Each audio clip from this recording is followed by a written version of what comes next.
Okay, good morning, all of you. Welcome. It's 9 o'clock. That means that we finally can get started on this beautiful Tuesday morning where it's very hot in Vienna again. So this is a YPN Young Professionals Network side event that we organize during the SnT. And this time we would like to discuss the future of the CTBT verification system, discuss opportunities for science and technology, because we are at the SnT meeting, see how we can channel these developments that are presented today and over the next few days in the future of the CTBT. So we would like to discuss the current state of the verification system. This will be done next by Ian Hoffman, who I'll introduce in a moment. He will discuss the development of the system and how it has been implemented over the past 26 years. It's now about 90% in place, so there's still a few stations and facilities to be built. But seen from a scientific and technological perspective, how do we envision the coming next decades? This is something that we would like to discuss today. To that, I have additional panelists to my left of me that I also will introduce in a few minutes. I'd like to keep the conversation interactive. There is possibilities to discuss topics together, but also not only with the panelists, but also with questions from the floor. So if there's an interesting topic that you hear about and you're triggered, feel free to use the microphone that is positioned in the middle of the hallway, and you can ask your question. Well, as I said, this panel of younger experts, they're all YPN members. I will also explain a little bit about the YPN in a little bit. They will discuss what their views are and the challenges by the system seen from their jobs. They are employed mostly by NDCs in the world, also national labs, and so they will give their views. So the YPN itself was introduced by Norway in 2018. That's perhaps also nice to introduce. It was the goal was really to bring technological experts together to ensure that there is a way forward for new generations of experts and leaders to take the work of the CTBTO forward in the future. It's of course. The CTBTO has been in place for now quite a while, 26 years, as I mentioned, and it means that we also need to keep the momentum going with the new generation. So this is the reason why the YPN is on Earth. Since 2018, so this is about 5 years ago, the network has developed quite a bit. It has developed into a network of 88 scientists and technical professionals from 34 different countries. And the network keeps growing, as I've heard from YPN colleagues during this meeting. So that's all good news. And if you are not a member yet, and if you're interested to join, please let me or any of the other YPN members know. There's also a YPN booth at the top of the stairs if you enter the conference. So if you're interested, please go there. And there's a lot of different activities that are interesting to participate in. We have, for example, tech talks, but also these kinds of meeting side events that we organize. There are also social events, of course, to get to know each other a little bit better. There's also an exchange program that I would like to mention. So plenty of opportunities and reasons to become involved in the YPN. So with that, I would like to move on to the program and like to introduce Ian briefly. Ian is a nuclear engineer and a subject matter expert at the Radio Protection Bureau of Health Canada, and he has been a researcher and scientific policy advisor to the Canadian government on nuclear proliferation subjects, including the CTBT and nuclear emergency response. Dr. Hoffman is active in the operations of the Canadian National Data Centre, as well as in performing on various CTBT and health protection topics involving ionization radiation.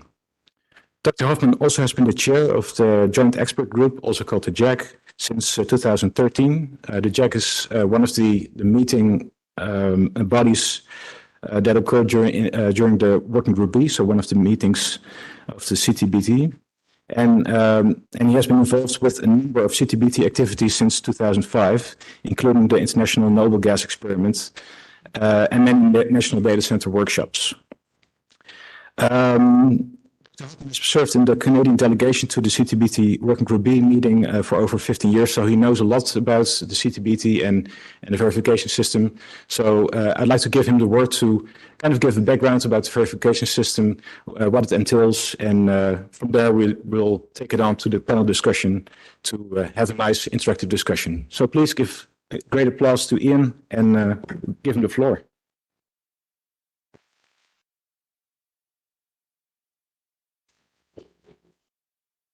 Trade your water.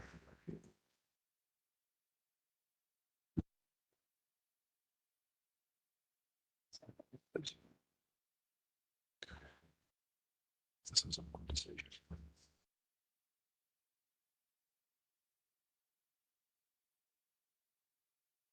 There it is. All right. Good morning, everyone, and thank you very much for the welcome and it's a pleasure to be here in Vienna with all of you today. My talk is really just a brief kind of overview of CTBTO, mostly aimed at people who are new to this environment, maybe just getting involved for the first time or very early on in their careers, just to give a bit of an overview of where we are and what some of the options are to contribute to verification science. Most of the actual detailed stuff will come from the panel discussion later, because we have a great body of experts up here who have a lot of experience in CTBT in very diverse areas. So please take advantage of their expertise at the end of the panel, for the panel discussion. Brief outline of my talk. I'm going to just mention the treaty and where it came from. Thank you.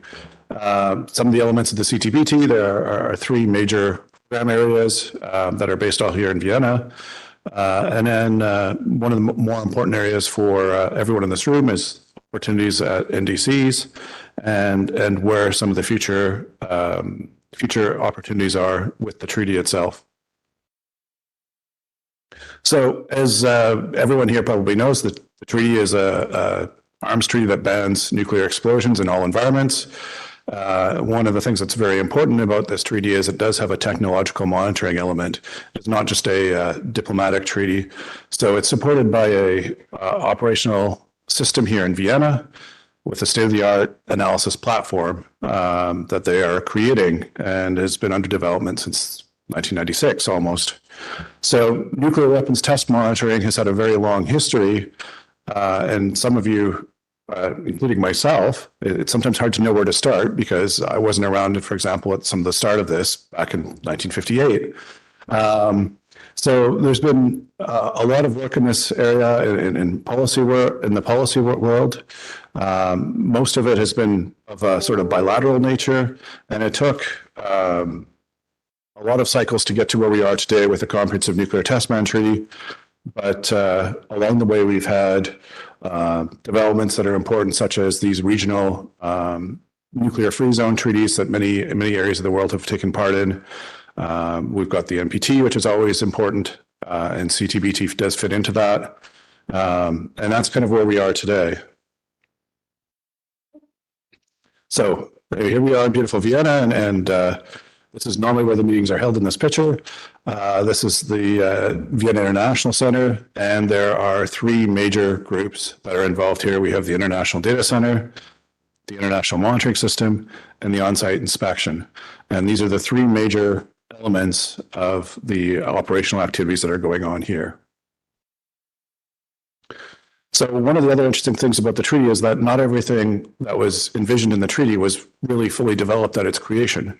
There were some ideas that we could maybe do this, and this would help verify or provide some verification information for the treaty, but it wasn't fully developed or fully understood at the time. So for example, noble gas technology was not really available at the time. We thought we could do it, and we didn't fully understand all the sources in the world and how complex this would be. And today we are just coming to a better understanding of that.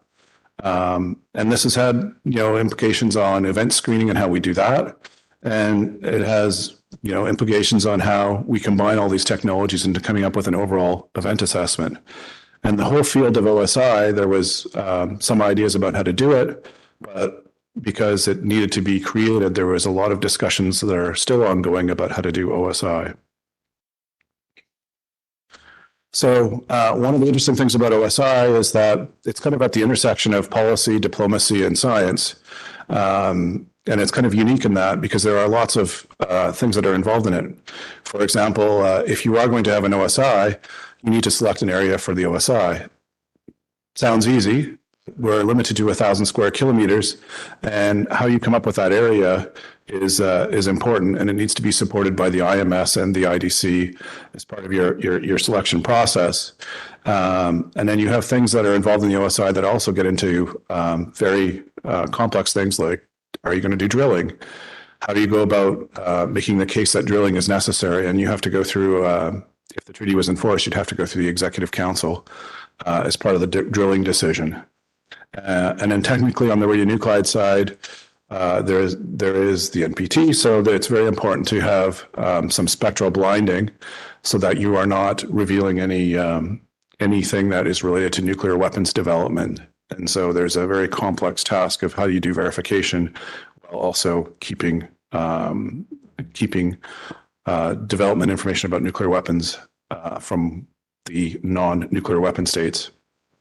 So OSI is interesting. It's particularly diverse because it involves almost all the CTBT monitoring technologies, but it also has some others that are not normally talked about in the IMS or the IDC. Some of these examples are things like multispectral infrared imaging. You have visual inspection. You have things like overflights and things like that that are very different from the network. So there are significant challenges in this domain to kind of assimilate and integrate data from all these different sensor technologies. We want to look at station robustness. Right now the weather and climate is changing. We have more extreme events. Anything that we can do to improve the robustness of the network is important. Anything that we can do to improve the repairability, such as having modular designs. This is particularly true for the hydroacoustic sensors, which are very complex and expensive to fix. Anything that we can do to improve the sensitivity of our systems. Anything we can do to do remote calibrations, that's ideal. And you can also contribute to the validation and acceptance testing process. And there was a meeting here about that last week. So the last sort of organization in Vienna is the International Data Center. This is the part that distributes both the raw data and the process data, or the products that are derived from the analysis of the raw data, the state signatories or parties. So improvement in the IDC analysis is important to improve the verification regime overall and enhance the confidence of the verification regime. And there are a number of different initiatives here that people can contribute to. This is things like looking at the NDC in a box and the various components that make up it. There is a NDC in a box for waveform technologies and for radionuclide. So looking at the software that's involved there. There is the WebGrape atmospheric transport modeling tool, RN toolkit, the data fusion tool. We can look at xenon studies and ratios because looking at the relative amounts of different xenon isotopes is helpful to characterize events as well. We can look at atmospheric transport modeling improvements for both infrasound and radionuclide technology. There is a expert technical analysis part of the treaty that is being developed right now. So these are kind of some of the techniques that you can request of the organization if you want to do something in great detail, and the techniques and the process about how you do that is under development currently, and there are workshops going on for that as well. And again, I did mention the validation and acceptance testing process that also equally applies to the IDC. So again, overall for the IDC, development of procedures and methods to improve the analysis of IMS data and the overall performance of the IDC, they're all valuable contributions that young scientists can get involved in. We can look at improvements in any of the technologies. It's all under development right now with software re-engineering programs. Things like the NetVisa algorithm is interesting because it's involving an advanced association for events in the waveform side. looking at improvements in screening, which is very important. How we do screening and look at events and focus on what we think might be potential events of concern is important. You can look at the network and how it's performing and how you might optimize it. That would be interesting domain of study as well. How to form radionuclide events. This is something that we are just starting to get a handle on right now with some ideas there. So there's a lot of ongoing work right now. And looking at like sensor fusion as a whole, whether it's fusing radionuclide observations together or fusing radionuclide and seismic together, which is the kind of logical next step. And then the other domain that's also interesting, that's kind of under development, is the models for migration of fission products from a nuclear explosion cavity out to the atmosphere. We know from previous events, for example, that it can take months sometimes for radionuclide signals to actually make it out of the cavity. And when that happens, it's good to have a model for it so that you can kind of understand what's going on. Now, turning to the NDC for a little bit, national data centers are really crucial in the verification process. They are the means by which a violation of the treaty is determined. It is not the job of the organization in Vienna to do that. It is up to your national data center to do that. And so they're the ones that receive the data and the products of the IDC. They can perform their own independent analysis, or they can use the tools that have been developed here in Vienna, but they're the ones that have to provide the advice to national authorities on the nature of events. And so for NDCs, there are lots of opportunities to collaborate and work together. The YPN is an important one, as we're all here for it. But you can work on the NDC in a box, as I mentioned previously. It's a common tool set that people can use to look at how to process data. There is the NDCs for All, which was recently announced by the Executive Secretary. This is an initiative to make sure that all countries can participate in the verification process, and it's to assist them with acquiring the tools that they need to actually do verification. You can create or collaborate on CTBT related products either bilaterally or multilaterally. There have been a few initiatives of that have been going on over the years. And lastly, there are the NDC workshops, which are valuable opportunities to learn and collaborate with others on the verification mission. So kind of in conclusion, I just wanted to say that technology is at the core and it's fundamental to CTBT verification. It's essential for confidence in the treaty. And although the initial selection of monitoring technologies was fixed, the treaty does have a mechanism for introducing new technology or modifying what is currently out there. So we can look at satellite monitoring, we can look at EMP monitoring, we can look at drones, and there are others that we can think about and maybe discuss today. But we should not necessarily be limited in our vision and our approach to what is just currently in the network right now, and think about the network of the future. So the world is changing. There are more frequent natural disasters happening now, and sustaining the IMS is essential for the CTBT over the coming years.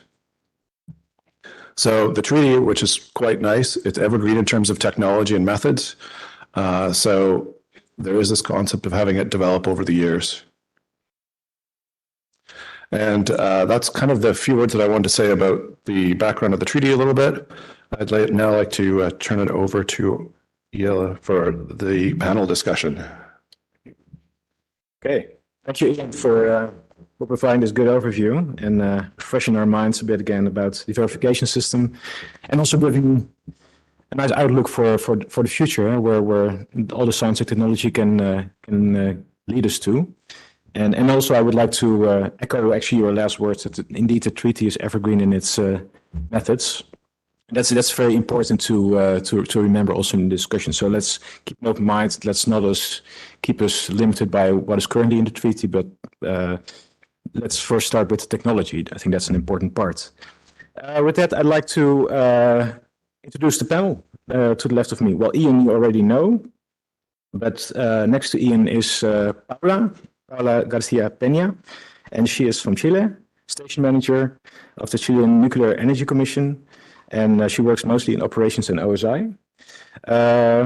Would you like to say a few words about you and how the CTBTO, how you are involved with CTBTO? Thank you, Jill. I don't know if this is on. Can you hear me? Yes. Yeah. Yeah, thank you for everybody for coming today, and thank you for Young Professional Network too for inviting me. Okay, as DL said, I work as a station manager of the stations I have in Chile. We have 8 stations, but I'm in charge of 7 of them, and also the NDC. And I'm related to CTBTO in many ways. Working Group B as a coaches leader, and also OSI as a surrogate inspector.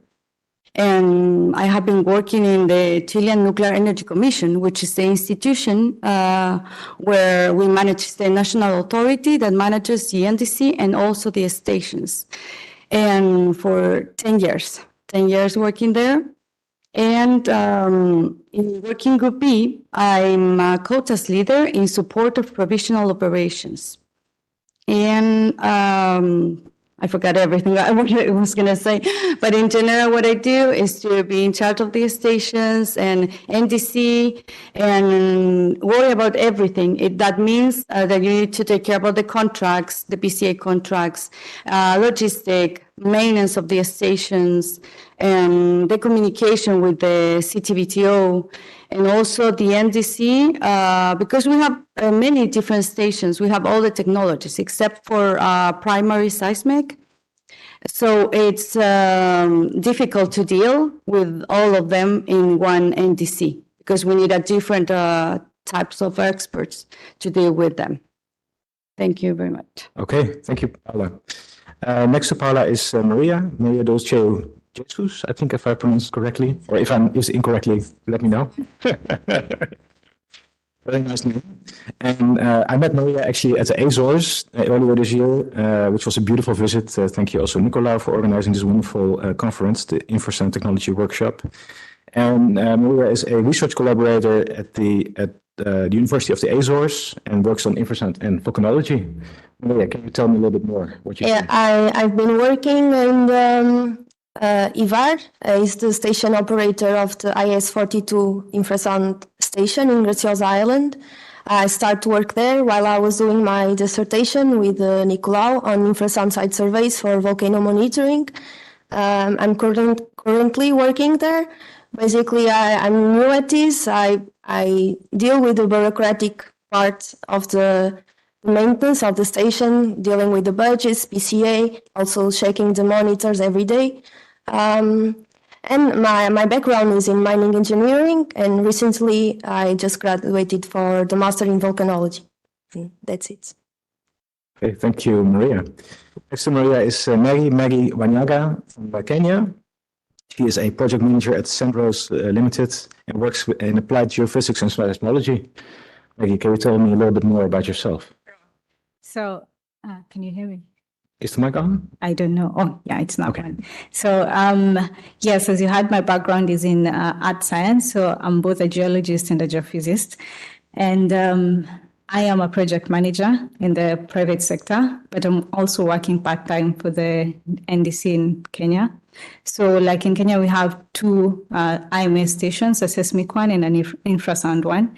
Whatever I do there mainly is on data. I'm also a CYG member. So my relationship with CTBTO. So it's not just YPN, but I've been a member for the CTBTO youth group, where I've done quite a number of things, which such as speaking at high-level events. And I'm really excited to be part of this panel. Thank you. Yeah. Okay. Next to Maggie is Brian Young with Sandia National Labs, working in the realm of geosciences. Brian. But how do you work with the CTBTO and? Hi. Okay, my microphone's working. So again, thank you for having me here. Yeah, my name is Brian Young. I work at Sandia National Laboratories in the United States. So I may be a little bit of a stranger here on the panel in that I do not work for an NDC.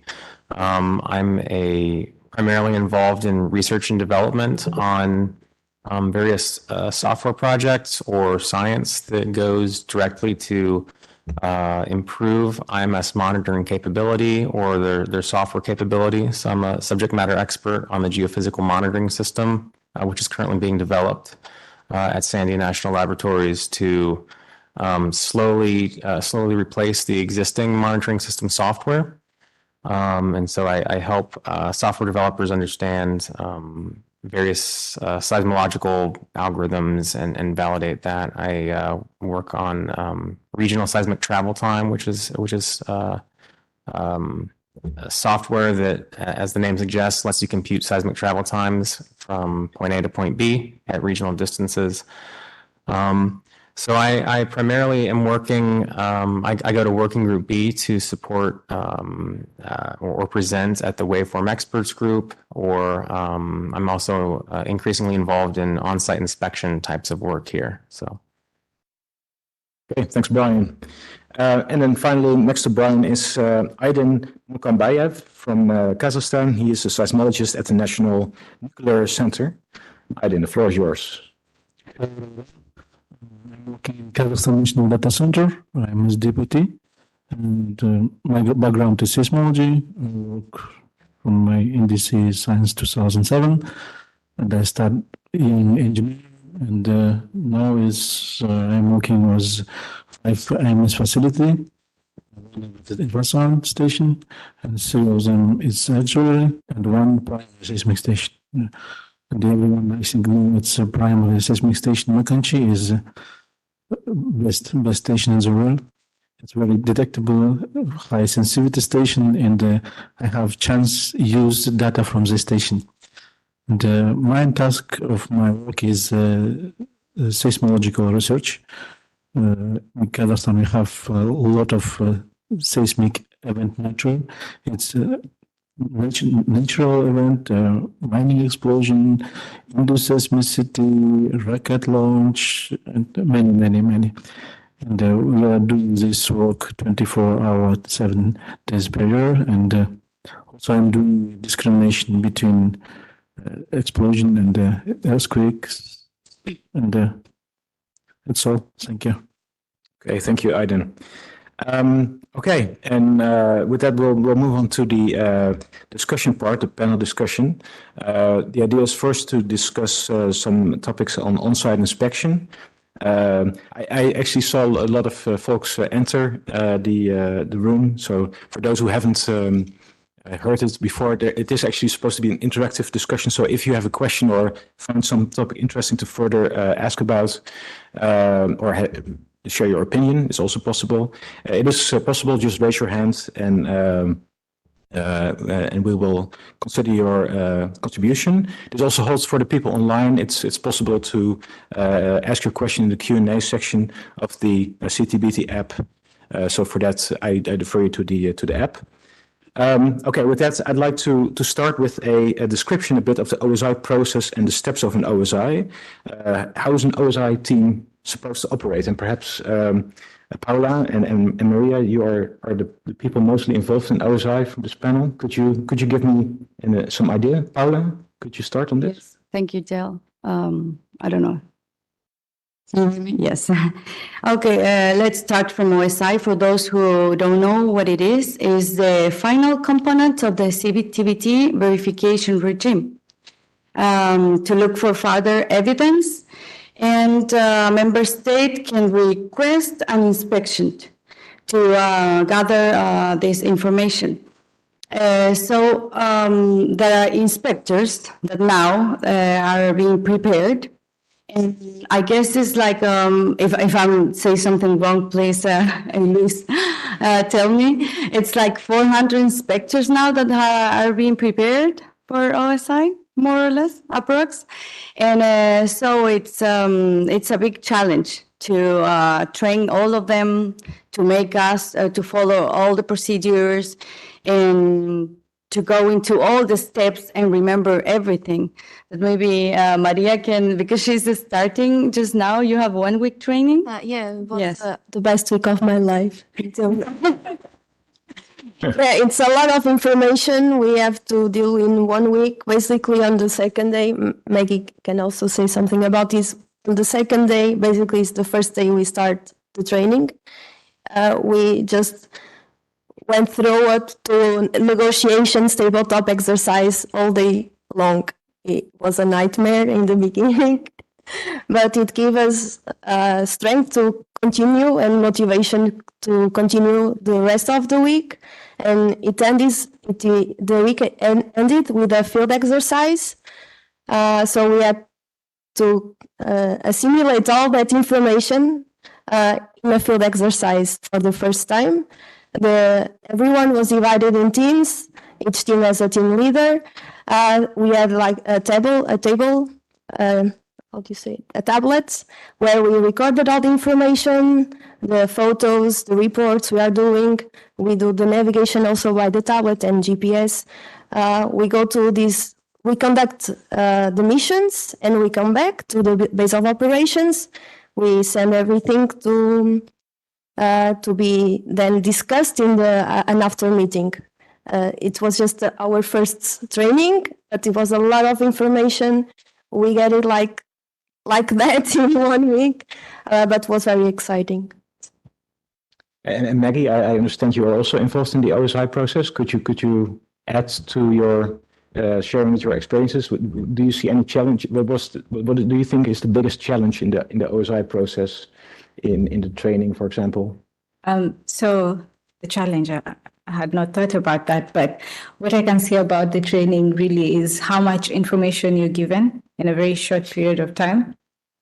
It's challenging and not challenging at the same time, because these are processes that you have to keep in mind that when you go out to the field, if you mess up one simple step, could mess up a very huge operation. So there's that responsibility. And for the training itself, again, it was also the best week of my life and waiting for more. And in terms of what we got there, it's not just applicable just for OSI. It's something you carry with you home. It's something you carry on even in your own personal life. So I would encourage people to join if they can.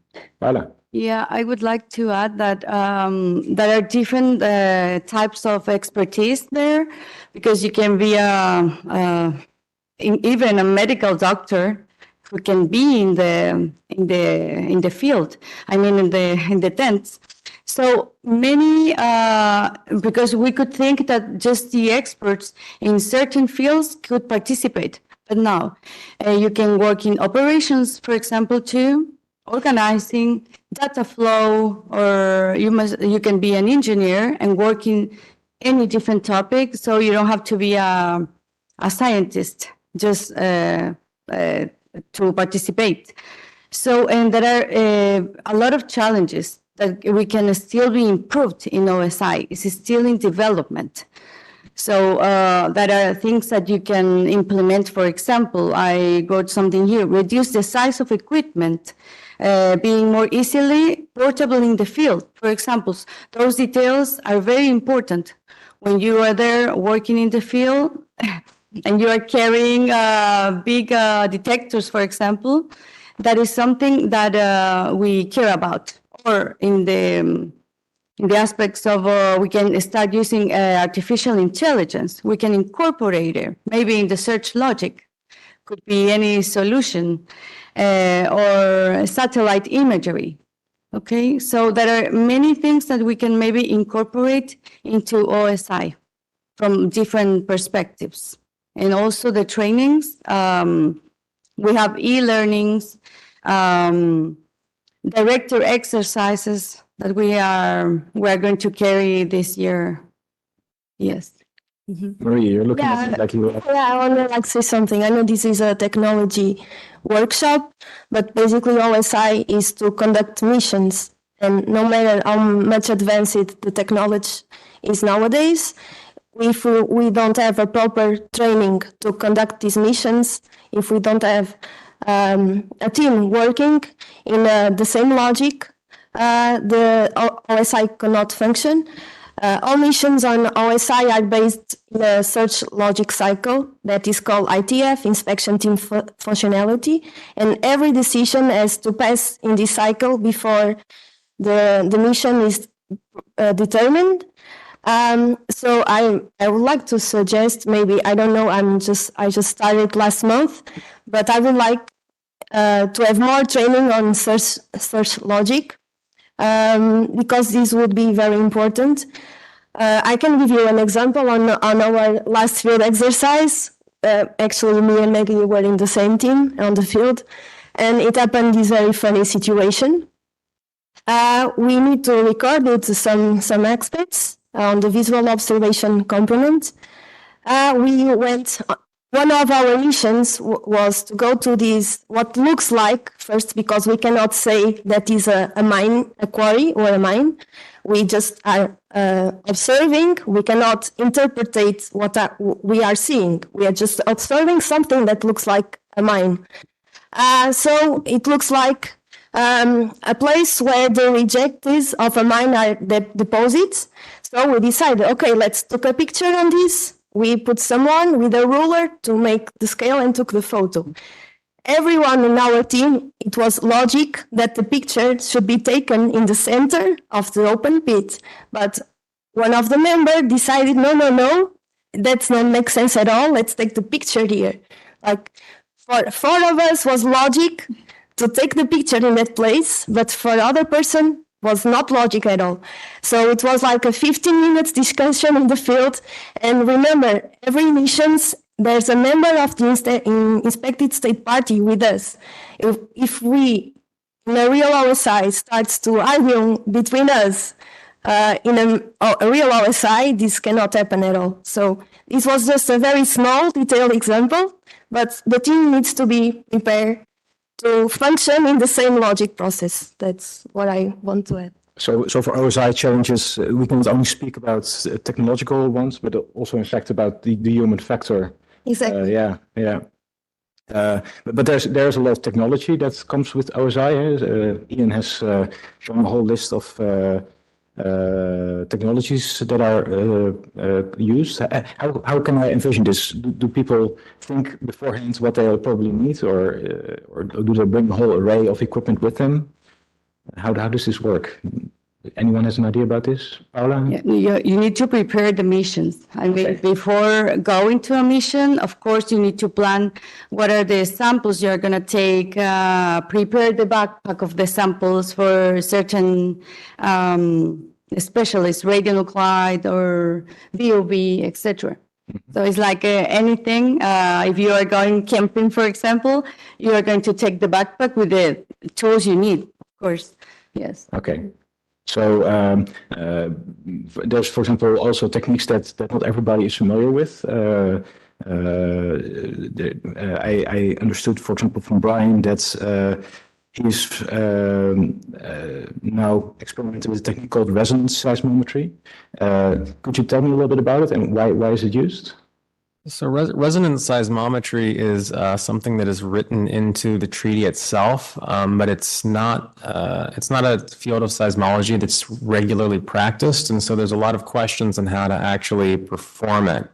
And so I know that there have been some groups that have been trying different techniques around Europe over things like tunnels to see if it works.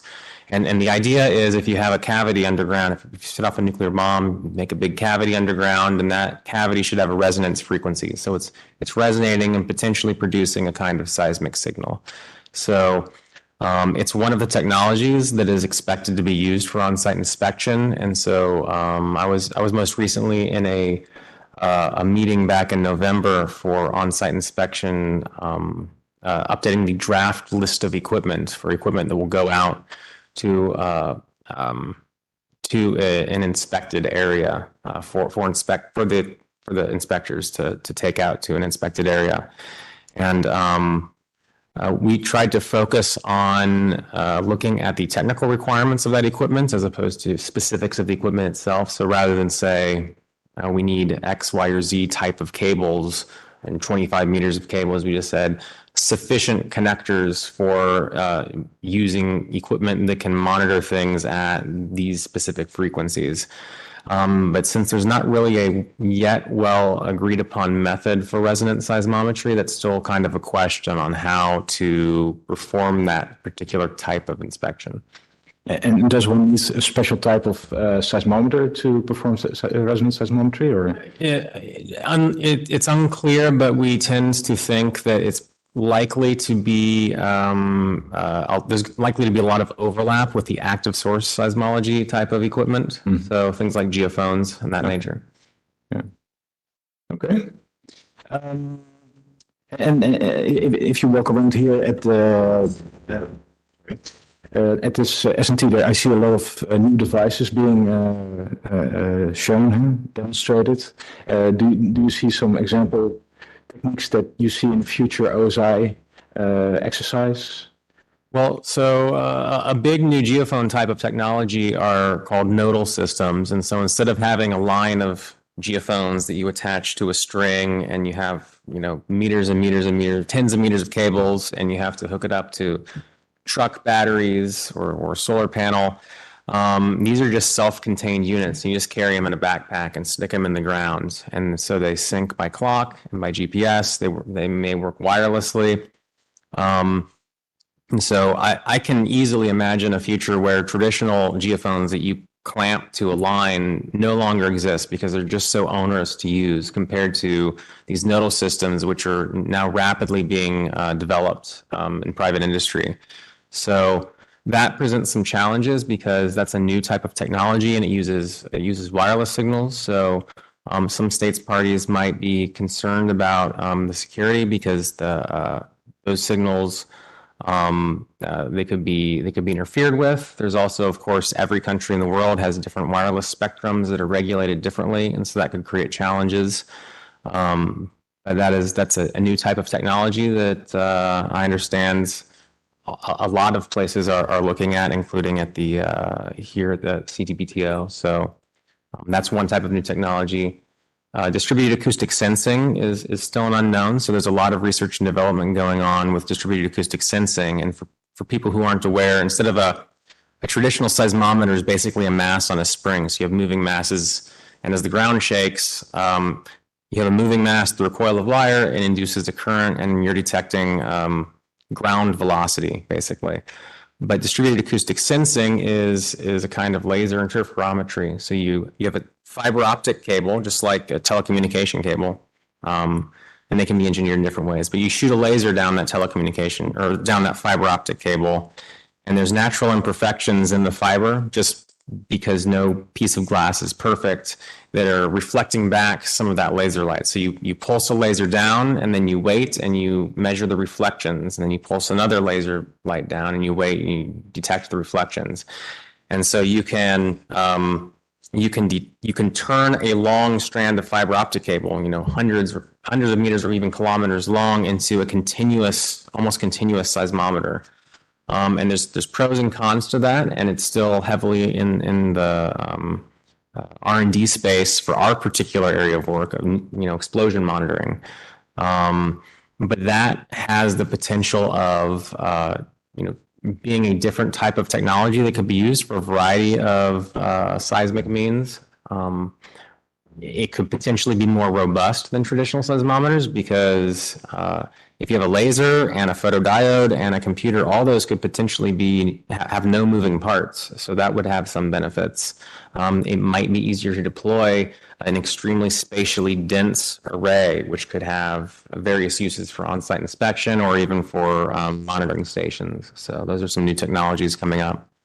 Yeah, that is actually a nice segue into the international monitoring system, which is a next topic on our list that I'd like to discuss today. Indeed, these could potentially also be future components of an IMS.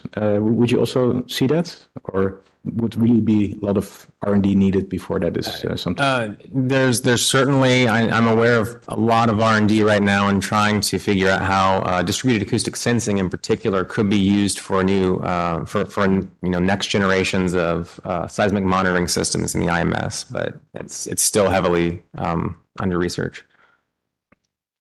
Okay. Perhaps also just to consider the noble gas detectors. Ian, you already mentioned something like that in your presentation. Could you tell me a little bit more about it? Yeah, sure. Thank you. We're currently at a phase right now where we're about to deploy new noble gas sensors, and these sensors are an improvement over the first generation of systems that are currently out in the field in the IMS. They will provide faster samples or more samples per day, which is very important for doing source localization. They also provide better specificity as to what you're actually measuring. Some of the metastable isotopes are hard to characterize, and there's they're correlated, so you have to kind of strip them out and fit them, and it gets very challenging. But with these new types of detectors that are going into these systems, it's possible to have sufficient resolution to separate them entirely, and then actually be very certain about what it is you're measuring. And you will have, in addition to being more samples in a day, you will also have a more sensitive measurement platform. So we're able to now measure radio xenon signals at a much lower level than previously. And these devices can be viewed if you walk outside and talk to the manufacturers. Yes, there's some cardboard cutouts I've seen out there of some of the systems that are about to be deployed soon. So this is a very, very exciting development in noble gas monitoring. Okay. And 2 years ago, this wasn't here yet. Yes, 2 years ago online. Yeah, so 2 years ago it was virtual. 4 years ago, they had some of the initial prototypes shown here, actually at SnT, and they finished up all the development. They went through their testing and qualification phase. That's something that actually our country participated in, was the qualification phase.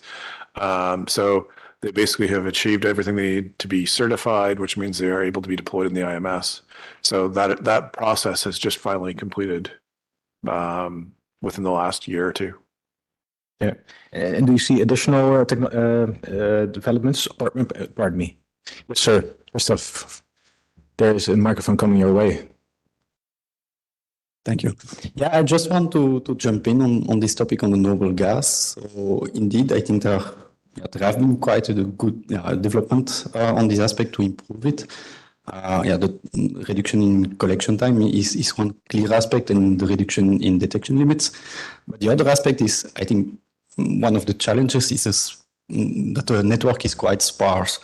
And I don't know if that's something maybe for the future also that we could look at to try, with the limitations of the treaty, to try to improve this.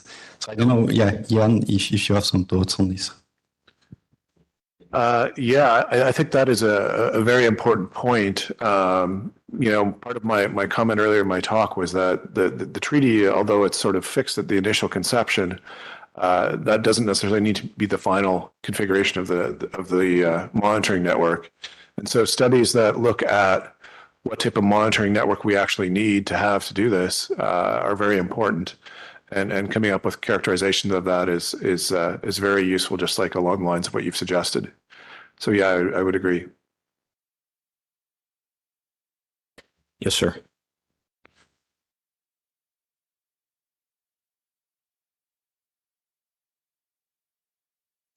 Thank you. I'm Mr. Joel Abeng from Kenya.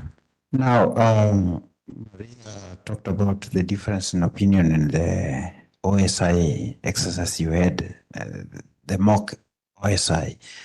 How did you overcome the difference in opinion? And did it come from another level, or you settled it amongst yourself? And I'm sorry I came late when the session was in progress. I'm not sure whether there is somebody here from OSI department from CTBTO. Okay, all right. I would have asked the second question if such a person would have been there. Thank you so much. It's not like, okay, it happens like it was not a discussion. Things didn't escalate, but we have to understand the other and be polite and make him see why do you think that is the best position for you to take the picture. Understand why for him it's logic, why for him it's true that the right thing to do to take the picture was that place. But when it comes to logic, or is true or false, there's not an opinion on this. So this needs to be training, the thinking process behind this, or is true or is false. There's no opinion on this. You don't take the picture over there just because you think it's more pretty, you know. It's logic to catch all the scenario, the picture be in the middle. It's intuitive, you know. It's not an opinion thing. Okay, thanks. Just like to move back a little bit to the sensor technology. So new developments. Perhaps Aidan, did you also see some new developments that you could see in the future IMS or even in OSI? In your opinion?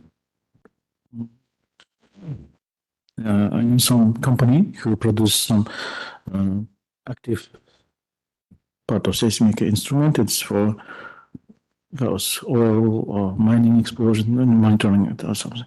And they produce that kind of seismic station. It's including one component or 3 component station, including digitizer, GPS, and wireless system for transmitting data. The main goal of on-site inspection is install seismic station quickly because we have limited data. We must install seismic meter. We must get some data, process this data, and also give some result. For this reason, for this kind of part of seismic instruments, it's very easy to install. You don't need to install a seismometer. You don't need connection cable, put power or solar panel or long cable. Just put the sensor. I think it's memory. I think the station can do 40 or 50 days without any or all included inside, and it's very easy to install to get data. And you can put mini station, get the data from wireless, like Brian said, and it's very easy because just a few hours to installing, and you can get data, processing this data in real time. It's in my opinion, it's a very good opportunity to quick deployment network, seismic net for SIs. And also, I think everybody know about Raspberry Shake. It's very small seismic sensor, high quality, low price. It's for all of us. It's main question is how much this instrument price of this instrument, and the Raspberry Shake also a very good opportunity for learning how we can process seismic data. I don't know about quality of data from Raspberry Shake, but we can use this all opportunity to on-site inspection for IMS because it's IMS station. I don't know. It's very high price for this seismic network. And my opinion is it's the future for using low-cost seismic sensors for this kind of job. So the trend towards nodal deployments that Brian also mentioned, there you also see some merit in that, having those kinds of easily deployable sensors that have internal memory. Yes. Yeah. Everything's included in one small box, and just put with some small house carrot. Yeah. Put to source and getting that quickly, immediately getting that. It's very, very useful. Yeah. All right, let's shift gears a little bit. As Ian mentioned, there's also something like climate change at hand in the world. It's getting a little bit warmer in the Vienna as well. But it also has an effect on the IMS. How can we, and the question is, how can we ensure a sustainable IMS in a changing world? I was wondering if the panel has some opinions about that. Ian, perhaps you can start with that. Yeah, sure. Thank you. It is hard to say what the future weather will hold, but we're definitely seeing longer periods of extreme heat or extreme cold. One of the things that we need to make sure is that our infrastructure is able to handle these extended periods with extreme temperatures. So, for example, on our radionuclide monitoring technology, they often go out into the field and they're supposed to be cooled, and we might have had them in certain locations where you might have only 1 or 2 days of warm weather. Now you might have to be worried about the heat load over 2 weeks or longer. And having robust systems, for example, for that type of climate and those types of situations is very important.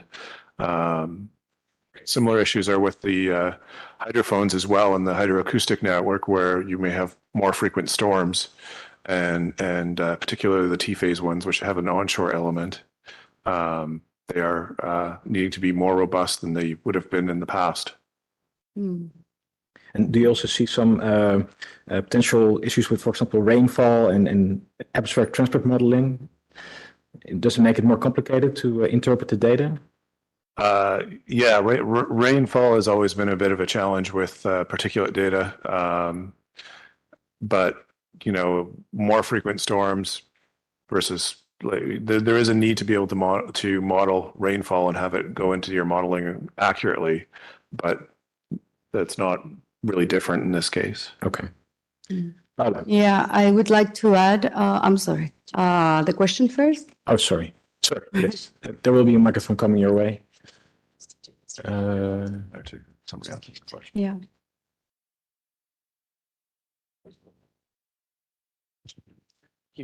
I was just going to ask, with respect to like climate change and robustness of the network, is there any stations that we're currently predicted are, at risk, and is there any mitigation circumstances happening at the moment? That is a very good question. That was actually one of the questions that I'd like to ask. There are many stations in the Arctic and the Antarctic, as well as near coastlines. So yeah. Any of the panelists have an opinion about this? Oh, yes, I have an opinion about this. I mean, it's, I think in all the stations, we need to identify first the hazards that we have also. I know the climate is changing, but we have to learn the past also. Because, for example, in my case, we have a hydroacoustic station with the hydrophones. And in 2010, we had a big earthquake, because that is the problem of Chile, and a big tsunami. So the station was completely destroyed. And that was very expensive too. And so in terms of money, I think it's very complicated too.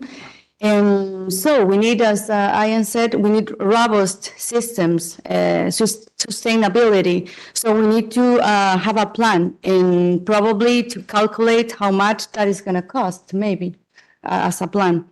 And calculate if you have, for example, a tsunami every 20 years, I don't know, I'm just saying.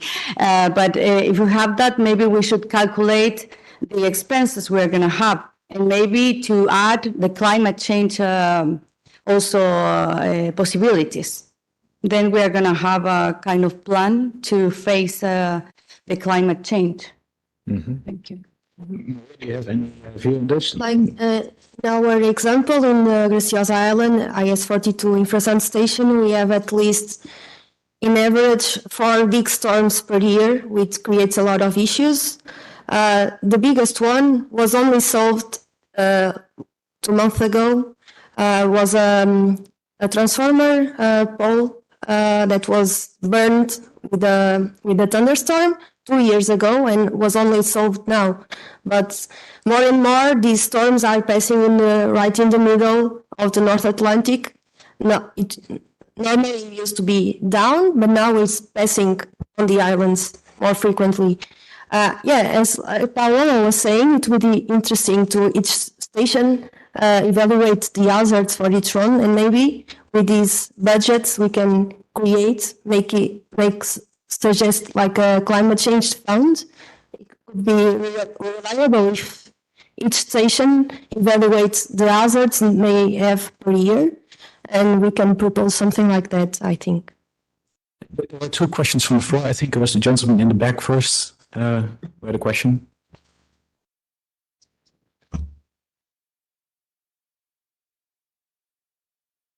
Thank you. Yes. Thank you. My name is Atalay Ayela from Ethiopia. I just have one general comment on OSI exercise. just, it crossed my mind for curiosity. Entry into force is still far away. And this field exercise, how realistic is it? Because it's mentioned there that the inspector, the state party member, is always with one of the teams. So how dodgy and how friendly that chap will be? If it is a realistic world, it can be a different monster. So, it's really, when I think of it, how much are we realistic to it? When we drill this exercise, that's just a general comment. And the question is for Brian. On our STT training, is there maybe someone from PTS or we would like to get training on this regional travel time generation from some realistic looking events like volcanic eruptions or something? Because we have big problem of locating earthquakes in our region, especially when it comes to the crystal structure. Thank you. Brian, would you like to answer this question? Was directed at you? Yeah, sure. So the regional seismic travel time software is used for helping get earthquake locations. You create a sort of event location hypothesis and then compute travel times everywhere and look at the error residuals between your observed travel times and your predicted travel times, and you move that around in grid search, sort of. That's one way to locate earthquakes. And there are, I don't want to say annual, but they're frequent, sometimes every year, regional seismic travel time training workshops take place around the world. There was a workshop in Oman the other year. It wasn't specifically regional seismic travel time, but that was a heavy part of that workshop. So they do travel around, and so I'm not sure where the next one will be because I don't organize those, but there are opportunities for training with that software. Okay. Jan Magnus had a question. Please up front. Thank you. So, Aggie and Maria, I understand that you have been training for being inspectors. So I just wanted to ask you about these bias that you encounter during the exercises. How do you manage it? And also, is there some sort of logic trying to elaborate missions, prioritize them? How do you manage to do that? Thank you. Okay. So I'll first of all just answer the first question from the previous one. Sure. On how, so the mandate, so the treaty, in the text of the treaty, there is the mandate and the rights for both the inspected state party and also the inspection team. And how realistic are the field exercises that we do? They are actually really realistic. I think over the years from the trainings that have been done in the past, they've been able to bring them in such a way, the areas that we go are more or less areas that actually, so for OSI, we actually do not make any assumptions. But when you look at it from the outside perspective, there are areas that you would expect if anything, if a nuclear explosion would have happened or a test, they're really, they represent that in a sense. And also the trainers are the ones who are the inspected state parties, so they play their part really well. Now, coming back to the question from Aline on how, I think it's more or less the process of planning how to go out to the field and to fulfill these missions. So the whole mission, so there is the OSI as a whole, and then there are different missions depending on the different things that you want to do. Is it visual observation? Is it environmental sampling? So all of these things or the components are decided through, there's a logic that is, so there's the search logic, and there's also meetings that are done to ensure that areas that needs to be prioritized are prioritized, or missions that need to be given. You know, you might go and assume, not assume, but see that maybe through visual observation that a place is interesting, and maybe and you come back to the base and you report this, and most probably through the process that is done in the evening and the morning before, you find that this area now will become a priority, which means that there's another mission that was most probably supposed to happen that will go at down level. So there is a lot of integration of all the information that you get, and the decisions are made in a very logical manner. Yeah. You want to? Yeah, I can add about, you ask how do you manage with the buyer's expertise, like the situation, the example I made a few minutes ago was exactly like that. That's why the search logic training is very important for the inspectors, not use their expertise as a reason to conduct an operation. It never happened a real OSI, but there are several scenarios, and each one of them are completely different. So we don't know what will happen. We have to be prepared for all them.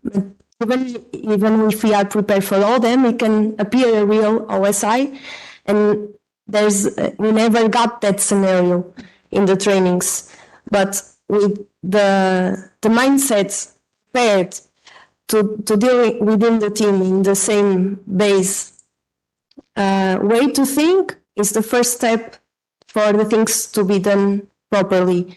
But I think inside the team, between the inspectors, we can manage that, but the challenge is to deal with the inspected state party. We don't know how the ISP will be. So we need trainings also in negotiations. We need to be polite, diplomatic. Of course, we cannot control how the other side will react, but we just have to behave ourselves and that's why we have the trainings to deal with these situations. Thank you. Magnus, please.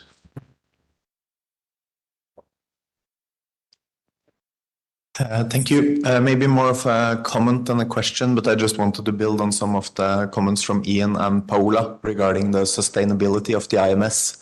Of course, we all need the IMS to deliver data all the time of high quality. And as we see on the map being presented, the system is global. There's different challenges. We have the Arctic, we have the tropics, stations are everywhere. And there's also the aspect of legacy stations. Infrastructure has been established prior to the actual treaty being negotiated. So we have stations that are 40, 50, 60 years old even. So all these different aspects are going into the broader picture of sustainment. And I know there will be sessions later in this workshop on sustainment and also discussions in the working group B.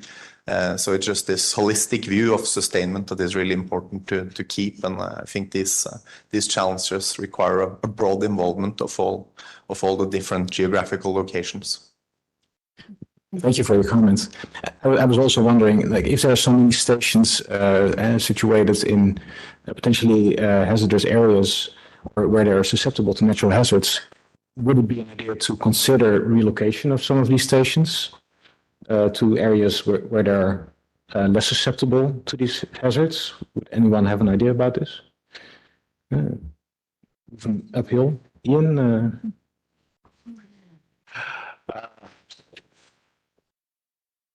Well, let's not start there. That's a really good question. There is a process to be able to move stations around. Yes, it is challenging because it involves assessing the impact on the network as a whole and the sensitivity of the network. But you also have the challenge of actually understanding the climate and how it's changing, and having a means to assess that a particular location is more risky than another particular location. I'm not sure that is well developed yet, at least in terms of how we think about the IMS. So there's probably a lot of work that needs to be done in that domain too. Yeah, and also I would like to ask the political component of changing any station. Yes, that's important in some cases too. Yes. Okay. Well, let's change gears again and move to the processing of the data. So there's a lot of developments in machine learning, in deep learning, data mining, and other analysis algorithms. How do you see these being used at either NDCs or IDCs? Aiden, would you have an opinion about this? Unfortunately, no NDC didn't have any practice, so I wasn't develop this kind of processing data. Maybe Brian can say more about this. A big component. So there's already been demonstrated in the academic community a pretty good capability to denoise seismic waveforms using machine learning, and that will, I'm sure, be the same case for hydroacoustic waveforms and infrasonic waveforms as well. And so that can potentially improve your signal to noise ratio well beyond what traditional bandpass filtering might do. There's also a lot of work these days in the seismic literature on phase picking and event detection. So if you could lower the analyst's burden by having more phases automatically picked, especially if they are successfully creating events in the event catalog as opposed to being erroneous picks, that would reduce the analyst burden a lot, and so the network would be more capable of monitoring more and more events with an equal number of people without having to expand that infrastructure to deal with that, expand the human infrastructure even to deal with that, right? So these are definitely options. It may also help for on-site inspection. A large portion of your time as a seismic analyst doing an on-site inspection is going to be sitting down in front of a terminal and picking seismograms from aftershocks or other small, or if your inspection is in a seismically active area, picking seismic phases from earthquakes that are happening. And it's going to take a huge amount of time, and any amount of that could be offloaded to a machine learning algorithm does it for you. You create an event catalog that's much more rapid with much lower workload to actually do that. So those are opportunities for machine learning that I see right now. And then also in event screening, is there opportunities there, like automatic classification of events into explosions or earthquakes? Definitely are. I feel like that's less of a mature technology, but it's being actively worked on in the literature quite a bit.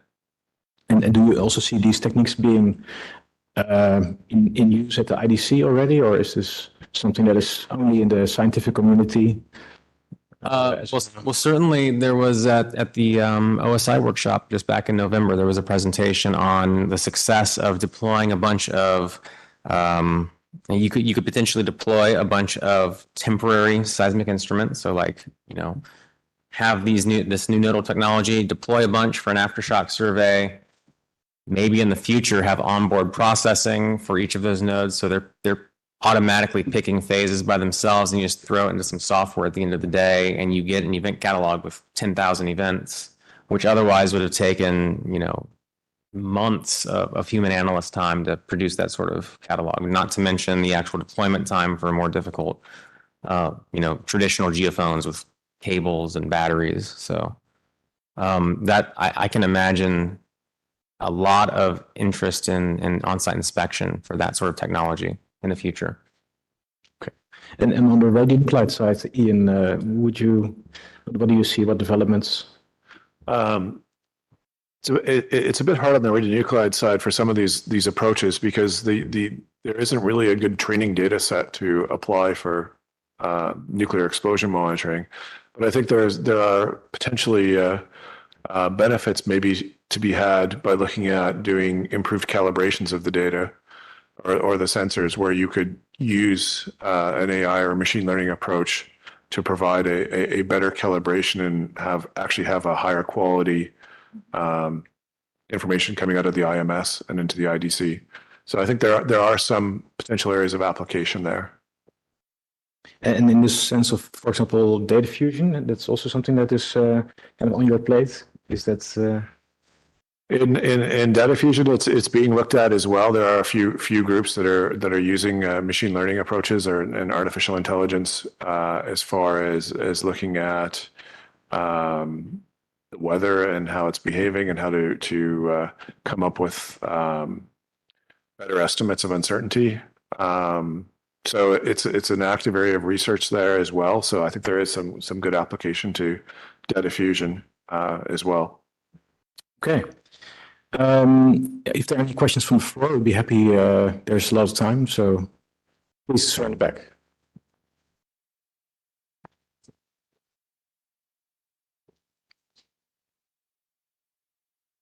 Yes, hi, my name is Tommy, and I was kind of interested in how flexible is the treaty in using the machine learning techniques, for example. Is there some kind of like bureaucratic concerns before trying to apply these methods, for example, in OSI? Well, that's a good question. Ian, you may be the right person to ask this question too. As far as the treaty is concerned, there isn't really any concern beyond the normal sort of process of bringing in new algorithms into the processing stream. So there is a process in the IDC to stand up new algorithms and new approaches, and you can go through that process with a machine learning approach or an AI approach, and it would be equally valid. The biggest challenge with this stuff, though, is it has to be an improvement upon the existing system, and demonstrating that and going through the process can be quite involved. Any other questions? Yes, madam.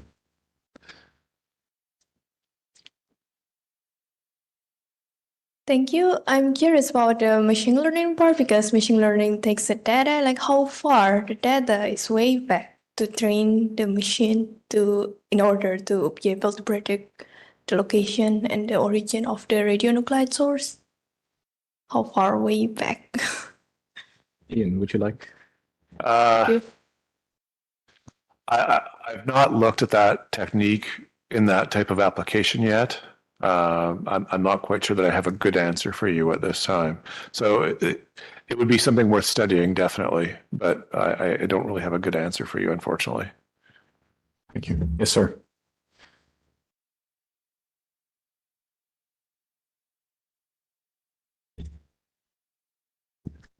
Thank you very much. My name is Josephat Mullo from Kenya. I like the way Pena, Maria, and Maggie have handled the OSI issues.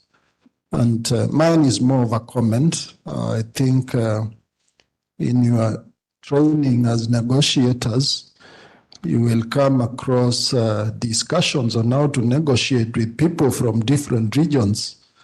I actually found that very interesting, because depending on the region where you are in, some nodding like this doesn't mean it's okay.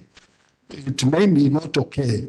So you need to know the region where you are conducting your inspections and the character of the people in that region. Is it Africa? Is it North Americas? Is it UK? Is it Asia? And all those build towards your negotiation skills. So thank you very much. Thank you very much. Yes, the human factor is a big part of this. So let's move on to the last topic of this morning, the challenges from an NDC perspective. And I'd first like to give the floor to Aidan. Aidan, could you elaborate a little bit about how things work at your NDC, what challenges you see in working with CTBT data, perhaps, or tools? What are things that you still need or see potential opportunities for? Thank you. This collaboration between the fields is a main task for our joint work, because it's for our NDC, our NDC is established. It's Northern. It's Norwegian NDC help for our NDC. It's we provide some software for automatic processing like that, because that time it's seismic array. It's new. We just use 3-component seismic station, and no, sorry, it's very give help to us. And then as an example, for example, between in our embassy, it's we established international training center in base of Kazakhstan National Data Center. It's financial support from Mr. Foreign International. And we got staff from Central Asia region, 5 Central Asian region, and the specialists from different countries come to our embassy, and they learn how to process digital seismic data. Because that time is almost people working with analog data, they don't know standard of international standard, which how use that kind of data, and to process seismic bulletin in the international format. It's a very good example, and also in framework of this project, we together with Kyrgyzstan embassy, we create a joint bulletin for our region. It's every network create its own bulletin, but its quality is not enough. And when you work it in one region, when you create a joint bulletin, is quality is more good. And after we use this data to creating regional velocity model for creating velocity, it's example the challenge between NDC, and also all this result go to IDC or IEC because we provide our result to International Seismological Center, and we making discrimination event, and all the result we send to IEC, and we can, for example, get IEC HB bulletin or GT events, and we can. It's exact true event. It's a natural event or mining explosion or industrial seismicity. As well as a result of collaboration between industry and international center, IDC or IEC. Okay, thanks. So you see a lot of collaboration already happening in the CTBT realm, and that's helpful to you, the collaborations that you currently have? Yes, now we're thinking about it's creating training center in the regional center training center. It's sometimes CTBT announce a training just for 10 or 15 people and from around the world, but it's not enough for our full globe. And for this region, if we create a regional training center, it's more comfortable for example, Central Asian region or Latin or Arabic or African, for example. And all this training, that regional language. And now is together with our colleague and our ABC making some promote of this kind of promotion to CTBT or to make this kind. Also thinking about better if we send our specialists to seismological data center, for example, IC, to learn how to process which data. It's I must have a lot of data, and big data is now it's very big problem for any industry, and I see how good experience for doing that kind of activity, and it's again our efforts to send our staff to IC or another or send a laboratory, not just in framework and CTBTO, but the goal is again it's those CTBTO, and we need to learn more. For example, I know in the laboratories have more experience machine learning and velocity modeling. So how it's called. I call everyone to collaborate between us. It's when we're together we are powerful. Anyway. Okay, thank you. Maggie, how is that for you? There's a lot of collaboration between neighboring NDCs in New Canyon? Yes and no. So The collaboration aspect is something that is really important. And I think for the NDCs, particularly in our region, in Africa, in East Africa, and the ones that are close to us, such as South Africa, Ivory Coast, and the rest, it could be something that will be really beneficial, not just in the aspect of the NDC as part of the CTBTO, but also in creating partnerships, like Aiden is saying. Beyond that, that will be, having research groups, for example, that tackle African issues. Like our area is really interesting. We are in an active rift zone. So you can imagine the kind of research or opportunities that come out of that. And what else can I touch in terms of collaboration? So I think in this aspect, it's also, since we have this platform, the CTBTO, it's up to the NDCs to take it upon themselves to create, it's them to take the initiative to create these partnerships. And that will be really beneficial. In terms, you asked about the challenges earlier. So some of the challenges, and I think we've talked about them in this panel quite a lot in the different aspects. So for example, equipment failure, like Maria talked about, it takes sometimes really longer, especially for developing and underdeveloped countries, because funding is quite an issue. And, looking at it at the CTBTO perspective,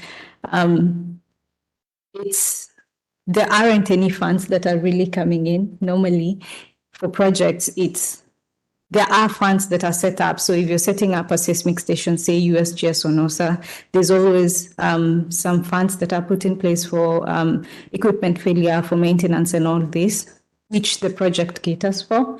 But in this case, you find that is quite a challenge. It's kind of like the mandate was a responsibility of the hosting country. But when you look at it, there are some challenges in that aspect. And you find that some stations are down for a very long time and data is not being transmitted, which will be transmitted to the CTBTO. And I think that creates a really, big problem. In the other cases on training, making the training accessible to everyone. So you can imagine what happens right now is that the experts are brought to Vienna or another place for the regional ones. And for that, it takes very few people to these training sessions. So if we can have trainings brought to, say, Africa or East Africa, for example, and we could have a way that we have more experts being trained, because the cost would be a little bit little. It's bringing the trainers to the trainees.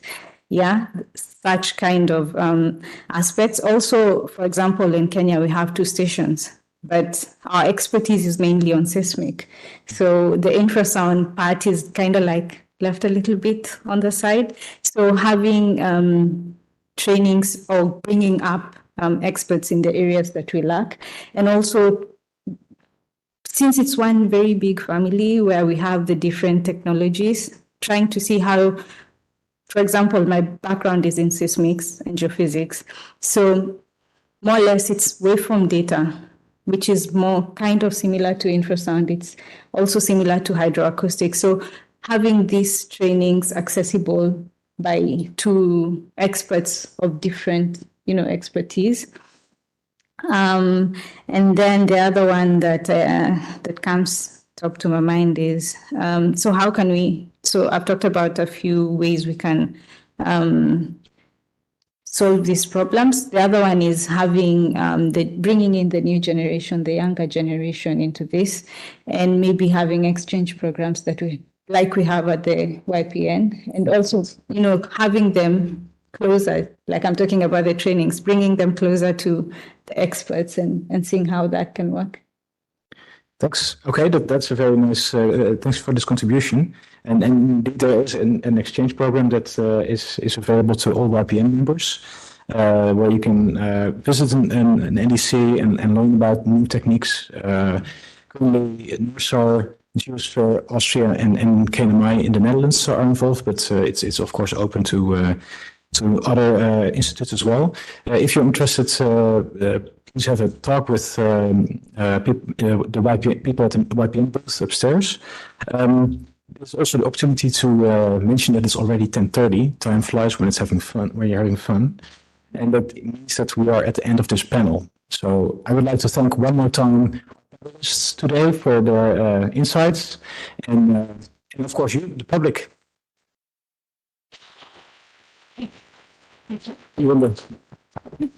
And enjoy the remainder of the SnT conference. Thank you again.